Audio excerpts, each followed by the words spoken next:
2025 का बजट सत्र बहुत जल्द लोगों के बीच में आ जाएगा और उस बजट से ये भी निर्णय आ जाएगा कि देश में क्या क्या चीज़ें बदलने वाली है, देश में कौन कौन सी चीज़ों को लेकर नए नियम लागू हो रहे हैं और टैक्स से संबंधित चीज़ों के बारे में भी जानकारी मिलेगी। लगातार 7वीं बार देश की वित्त मंत्री निर्मला सीतारमण बजट पेश करने वाली है, लेकिन उससे पहले हम स्थानीय लोगों से जानने की कोशिश कर रहे हैं कि बजट के दौरान क्या क्या सुविधाएँ होनी चाहिए और इस बजट से उन लोगों की क्या आकांक्षाएं हैं और वो लोग क्या चाहते हैं कि बजट किस प्रकार का हो। चाचा नाम बताइएगा। मोहम्मद शाहजहां। क्या लगता है अब जो बजट आएगा 2025 में, तो इसमें मतलब किस तरीके का बजट हो जो लोगों के लिए प्रभावी हो? डेली इस्तेमाल का जो रोज़मर्रा का सामान है, गरीब गुरबा को फ़ायदा पहुंचना चाहिए। जिस तरीके से कड़वा तेल महंगा है, डालना महंगा है, रिफाइन महंगा है, आम लोगों को मुझे गैस महंगा है, ये सब पर सस्ता होना चाहिए। लोगों को बहुत मतलब ये है परेशानी हो रही है। जो वादा किए थे मोदी जी, ये करेंगे वो करेंगे, ऐसे करेंगे वो करेंगे, सस्ता करेंगे, कोई सस्ता नहीं। किसान को कोई लाभ नहीं, किसान को कोई सब्सिडी नहीं, किसी को कोई मतलब किसान के लिए कोई फायदे का नहीं है। सरकार ऐसा काम होना चाहिए, इस तरह का बजट आना चाहिए कि आम लोगों को, गरीब लोगों को, गरीब गुरबा को इसका लाभ ही मिल सके। तो कैसा बजट चाह रहे हैं? जब सारी लाभ की बात कर रहे हैं आपकी आम लोगों को मिल सके, तो किस तरीके के लाभ मिलने चाहिए? प्रायोरिटी पर कौन सी चीज़ को रखेंगे? जैसे कि गैस सिलेंडर, ये प्रायोरिटी पर है, ऊपर की चीज़ें। हाँ जी। रोज़मर्रा का सामान जो जिससे रोज़ जीने के लिए, गरीब गुरबा के लिए खाने पीने का सामान जिस पर GST लगा हुआ है उसको कम करें, सब्सिडी उस पर दें। बस यही हम लोग यही चाहते हैं। अपना नाम बता दीजिए। राम रिजपाल। इस बार का जो बजट आएगा तो इससे क्या क्या उम्मीदें हैं, कैसा चाहते हैं बजट? बजट तो है कि राशन वगैरह तो ठीक मिलता है, लेकिन गैस वगैरह जो है जो थोड़ा विशेष है और उसमें ज़्यादा लोग देना पड़ता है। तेल उल जो है महंगा है, वो सब पर कुछ ख्याल सरकार रखे तो ठीक है। तेल और राशन संबंधित चीज़ें हैं और गैस सिलेंडर आपके हिसाब से? जी हाँ, और राशन वगैरह तो दे रहा है जो ठीक ही है। ठीक है। चूँकि आपके पीछे दवा दुकान है और व्यवसाय भी आप इसी का करते हैं, तो आपसे ये भी जानना जरूरी है कि दवा का जो मार्केट है, ठीक है, तो इस पर जो केंद्र सरकार कर रही है, जो टैक्स लगा रही है, जो टैक्स पे कर रहे हैं डिस्ट्रीब्यूटर, मेडिकल शॉपकीपर तो और इसके अलावा जो आम लोग हैं वो, तो इस पर किसी तरीके की राहत की बात की जा सकती है? राहत यह है कि जो सरकार ठीक ही दे रही है दवा, लेकिन बीच में बिचौलिया लोग जो हैं उस पैसे को विशेष रूप में खा जाते हैं। जैसे कि आप जो उसमें लिखे हुए हैं, यानी अब किस रूप में देता है। डॉक्टर लोग दवाई लाते हैं तो उसमें तो उनको बहुत कम रेट में देता है, लेकिन उसमें दाम लिखा हुआ जो रहता है, जैसे कि आपको जो है कोई दवा है उसमें 24 रुपया कीमत देते हैं यानी डॉक्टरे को भी, और उसमें लिखा और देना पड़ता है 249 रुपया।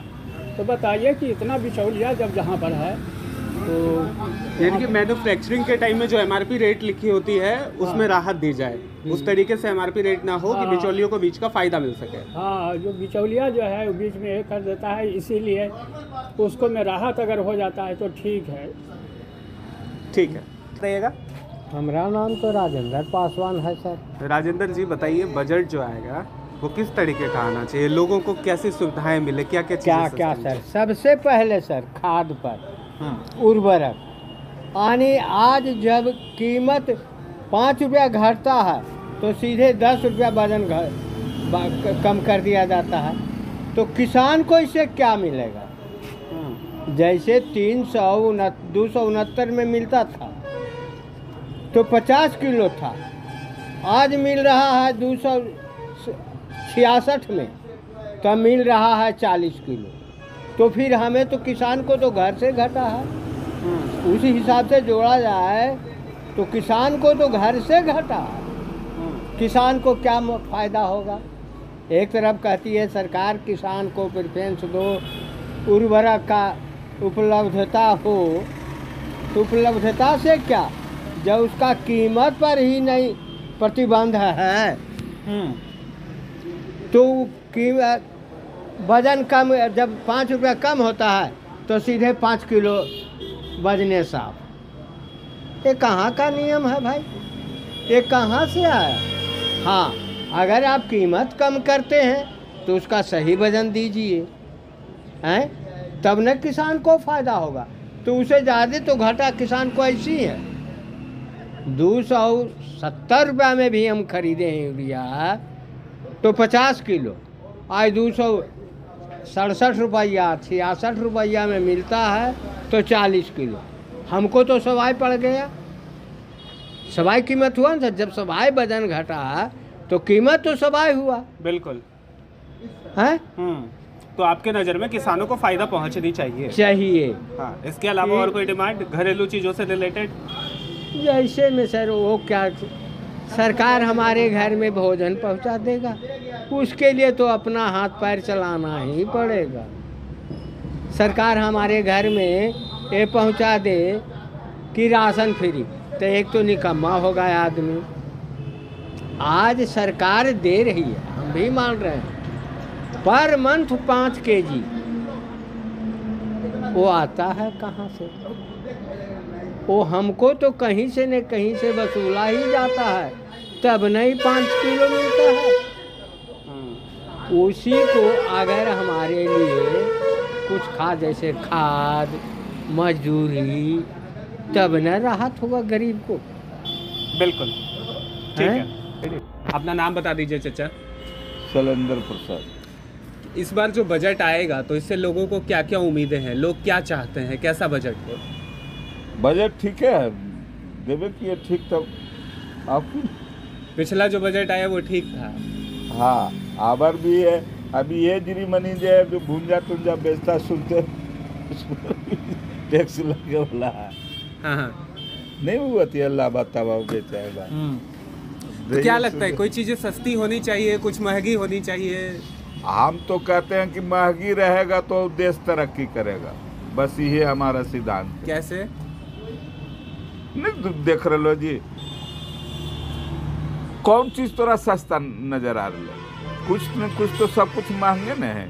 हाँ। तो देश कहाँ भाग रहा है? आगे भाग रहा है, पीछे तो भागा है नहीं। अच्छा। तो महंगी रहेगी? हाँ, तो देश तरक्की होगा। अच्छा। महंगी नहीं रहेगा तो देश तरक्की नहीं होगा। तो इस हिसाब से गैस सिलेंडर और कितना महंगा होना चाहिए? महंगा इनकम जब आदमी के हो रहा है तो महंगा तो होबे न करेगा, वो नहीं बढ़ेगा। इन्हें जब आपको बढ़ रहा, लेबर लगता था 200 400, आप 500 ले रहा, 600 ले रहा, 700 ले रहा। तो सिलेंडर बढ़ेगा नहीं, खाइएगा तो बढ़ेगा। हाँ, सरसों तेल भी महंगा हो गया है। हाँ। लोग तो इसके लिए स्ट्राइक देते रहते हैं। वो सब झूठे है, ठाकुर सुहानी बात बोलता है सब। अच्छा। हाँ, गिरा रहेगा तो वही देश तरक्की होगा। आओ नहीं हम कुछ कहेंगे वो सब। अच्छा, एक बात बताइए, यही सरकार थी जब सिलेंडर को लेकर के आक्रमण करती थी विपक्ष के ऊपर, जब कांग्रेस की सरकार हुआ करती थी, तो आज महंगा हो गया है तो आप कहते हैं कि देश तरक्की करेगा महंगाई से? हाँ, तो महंगाई से देश तरक्की होबे करेगा। तो आओ सबको बढ़ा है ना, सबको तो बढ़वे किया। तो आपके हिसाब से रेट और महंगी होनी चाहिए? होना चाहिए। हाँ, इस बार का जो बजट आएगा वो सब बढ़िया है, सब बजट सब बढ़िया है। हाँ, कोई दिक्कत परेशानी नहीं कोई है? दिक्कत नहीं। आम आदमी अपना जी रहा बस है। हाँ हाँ, वो तो चिल्ला चिल्ली करते रहेगा आदमी, जिंदगी जब तक बचेगा जब तक चिल्ला चिल्ली करते रहेगा। ठीक। मोदी जी हैं जब तक ठीक है सब। कितना विकास हुआ है देख रहे हैं। एगो प्रधानमंत्री विदेश जाते थे तो सड़ता था नहीं आदमी, आँख दूरिये से जो है हाथ मिलाता। देखा हो ना, आप प्रधानमंत्री तो हिंदुस्तान में होबे किए थे, भागा ले दूर, आँखने जो है इनको घींच रहा है करीब आवे लगे। तो सब कुछ मोदी जी जब रहेंगे जब तक ठीक रहेगा, जोगी मोदी रहेगा जब तक ठीक रहेगा।